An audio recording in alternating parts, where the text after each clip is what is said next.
Hey guys, welcome to our second podcast. Second attempt of trying to do a podcast. I am Adrian, And I'm Ethan. and today we're going to talk about a couple more communication theories.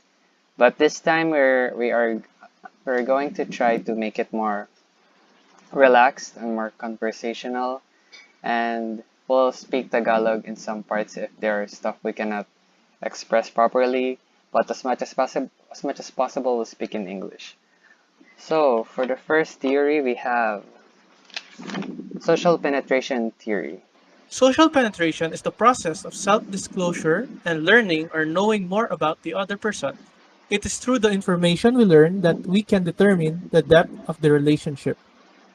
According to this theory, we are all an onion because we all have layers, and the layers are the surface, peripheral, intermediate, and central. The surface is our biographical data, like our name, gender, and age. The peripherals is our preference and basic interest like our favorite sports, movies, music, etc. It is also our goals and aspiration.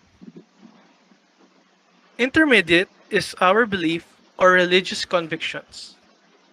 The central is our deepest fears and fantasies. It is also the concept of self. So, do you have any media that you can relate to that? Any TV show or any anime and stuff like that?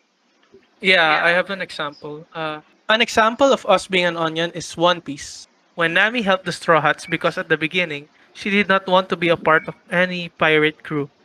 So she only gave her name, which is the surface level.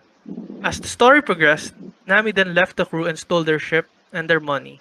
She then goes back to their homeland, which is why Luffy and his crew tried to get there to convince her to join.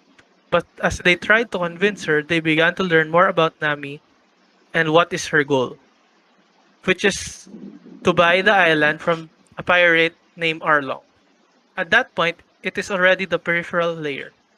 Then, as the story progressed, they have finally learned Nami's deepest fear, which is the death of everyone in the village, which shows the central layer of the onion. Okay, as for the social penetration theory key terms, self disclosure, voluntary verbal sharing of personal history, preference, attitudes, feelings, etc. So, it So, says voluntary. So, it yeah, means that hindi pwede assumptions, basically.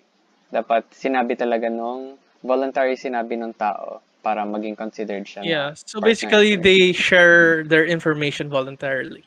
yep. And then the depth of penetration, the degree of disclosure in a specific area of an individual's life. So, ito yung 1 to 6, basically. Y- yeah, that's the surface area, the surface to central. While breadth is the range of area in an individual's life over which disclosure takes place. Basically, this is the dating studies and taste in the chart of the onion. So, if depth of penetration is like peeling the onion or undressing the onion, the breadth is like the how much the clothes of the onion can stretch. Yeah, basically it's how thick the layers of the onion. So, for our next theory, we have communication privacy management, which is basically if social penetration theory focuses on self disclosure and the need for openness, this one focuses on the need for privacy. So the main reason we keep some information private is because it makes us feel less vulnerable, basically. So for communication privacy management, people believe they own and have the right to control their private info. So they do so by creating their own privacy rules. So when others are told, they become the co-owners of the information. So if co-owners don't effectively negotiate or mutually agreeable privacy rules about telling other people or third parties, boundary turbulence is the likely result. So, privacy is the feeling the one has the right to own private information. So, if there's any media I can think of that relates to this theory, it would be the character Pearl from Steven Universe. So, I'm not gonna spoil much, but if there's any character that had a long relationship knowing deep secrets of the other person, It would be Pearl and her relationship with Rose Quartz. So Rose Quartz, Steven's mom, thousands of years ago formed the Crystal Gems, which are a group of rebels, and they started the war against their home planet, whose whole goal is to colonize the Earth, which in turn would actually kill all life on it. So, the war went on for thousands of years, and Rose has always been known to be the secretive type of person, but not the Pearl, because according to her, she says in one episode, I have it right here. She says in one episode to Steven, I was your mother's sole confidant. For the words she could share with no one else, I was there to listen. And Steven asks, why'd she keep so many secrets? Then Pearl replies, she had to, Steven. It's the mark of a great leader, knowing just what to keep hidden from everyone. Everyone except me. And we later learn in the series just how heavy these secrets actually are. And there are ones that are so heavy that if she reveals it, it would result in the end of the Crystal Gems and them questioning their beliefs and stuff like that. So, Pearl is the co-owner left with the responsibility of keeping the secret, or else it would cause turbulence, not just to the owner, Rose Quartz, but to their entire team. So yeah. As for the three parts of privacy management, the first is the privacy ownership. Privacy boundaries concerning our info that others don't know. So these are our secrets. And then number two, privacy control, our decision to share private information with another person. Like when I, like for example, if I share my secrets to you, Adrian, Yes. that's that's my privacy control. Yeah, I shared an info to you. Means I trust you. The third is privacy turbulence. When managing private info doesn't go the way we expect. So it's like you sharing my secret. Yes. Uh, And a then media it's example causing for me is problems. yeah. So the When example of the three parts of privacy management is in Naruto when Itachi has his secret about killing his own clan to save the village, which makes this the privacy ownership because this is Itachi's secret, and then he entrusted Toby of his secret, which is the privacy control because he shared his private information to Toby, but Toby shared the secret to Sasuke, which is privacy turbulence because so Itachi didn't expect Toby to tell his secret to his brother. oh, They just thought that he just killed his own clan. and then Toby spread it to like other people. To his brother. Oh.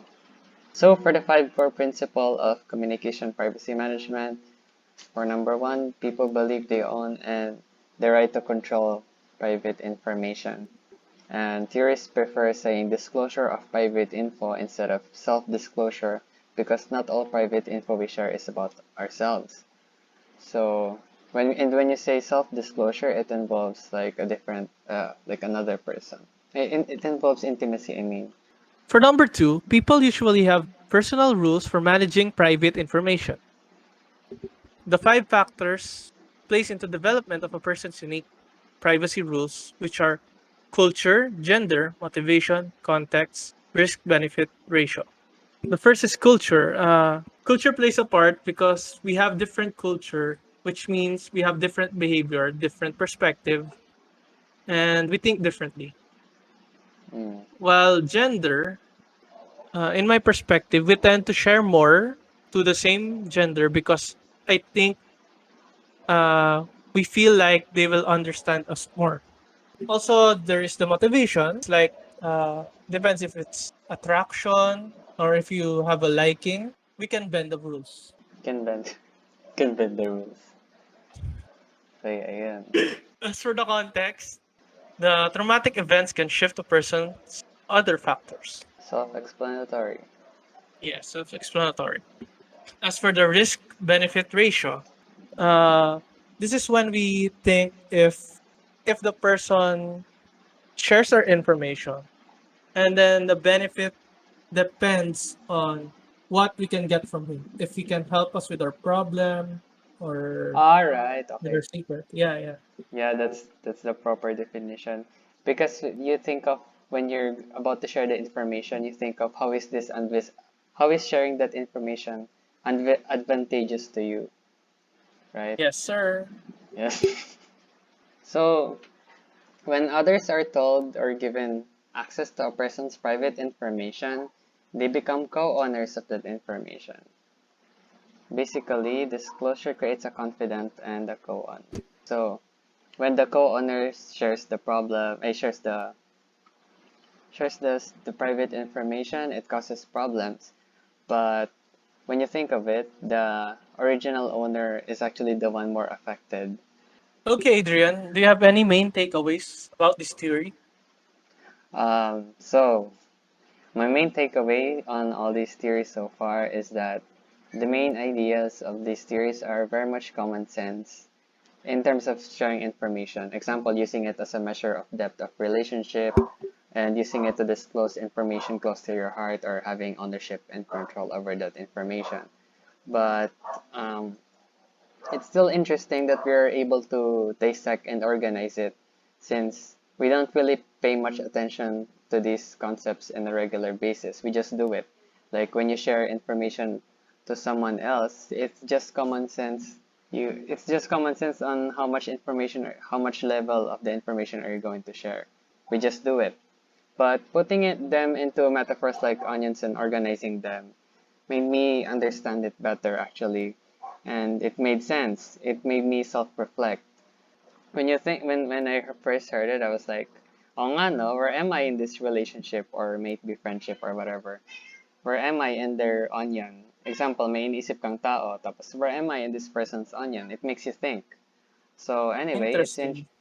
yeah, it's interesting because it's almost not like just a communication subject because it makes you reflect on your then relationships of other people. So I feel like the subject is like a mix of communication, philosophy, and like personality development. So it's very interesting so far. So what about you, Ethan? Or do you have any main takeaways? For me, about the onion, I remember a saying, don't judge the book by its cover. Because according to this theory, we have layers. And for me, the layers are the book cover and the chapters. Because the book cover is the surface, and then there are three chapters, which are the peripheral, intermediate, and central. And as we try to learn more about the person, we are reading their book. Mm, Yes. It also it's made me like think a about, oh, analogy. sorry. So Yeah, yeah. The the book is like analogy. the onion, right? It's like as we try to read them, we read each of their chapters. Yes. It also made me think about how it's stated that every time people learn more about us, we become more vulnerable because it shows us the reason why we don't tell everything about ourselves to everyone. We have to make sure that we can trust the person we are telling our secrets so it can remain a secret. For me, I think it is right to be cautious because at the end of the day, we can't trust everyone because they might use it to manipulate us. Sadly, the closer they are, the more risky it is because it will hurt us more if they tell our secrets. I think the deeper the onion is, the more it hurts. Okay. Yes. So Okay. I hope That we get more interesting discussions like this in the future.